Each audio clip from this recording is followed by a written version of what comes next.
ఏపీలో జూన్ 1న పెన్షన్ల పంపిణీకి నిధులు విడుదలయ్యాయి. 65,30,000 మంది లబ్ధిదారులకు 1939 కోట్లను అధికారులు విడుదల చేశారు.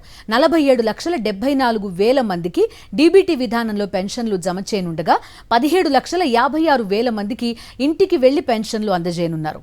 ఇక అంతకుముందు టీడీపీ, బీజేపీ నేతలు ఈసీకి ఫిర్యాదు చేసి వాలంటీర్ల ద్వారా పెన్షన్ పంపిణీని అడ్డుకున్నారు. వృద్ధులు, వికలాంగుల పెన్షన్లను ఇంటింటికి పంపిణీ చేయకుండా కూటమి అడ్డుకుంది. అయితే ఎన్నికల కోడ్ ఈ నెల 6వ తేదీ వరకు అమల్లో ఉండనుండటంతో అధికారులు ఈ నిర్ణయం తీసుకున్నారు. ఏపీలో జూన్ 1న పెన్షన్ల పంపిణీకి నిధులు విడుదలయ్యాయి. 65,30,000 మంది లబ్ధిదారులకు 1939 కోట్లను అధికారులు విడుదల చేశారు. 47,74,000 మందికి డీబీటీ విధానంలో పెన్షన్లు జమ చేయనుండగా 17,56,000 మందికి ఇంటికి వెళ్లి పెన్షన్లు అందజేయనున్నారు. ఇక అంతకుముందు టీడీపీ, బీజేపీ నేతలు ఈసీకి ఫిర్యాదు చేసి వాలంటీర్ల ద్వారా పెన్షన్ పంపిణీని అడ్డుకున్నారు. వృద్ధులు, వికలాంగుల పెన్షన్లను ఇంటింటికి పంపిణీ చేయకుండా కూటమి అడ్డుకుంది.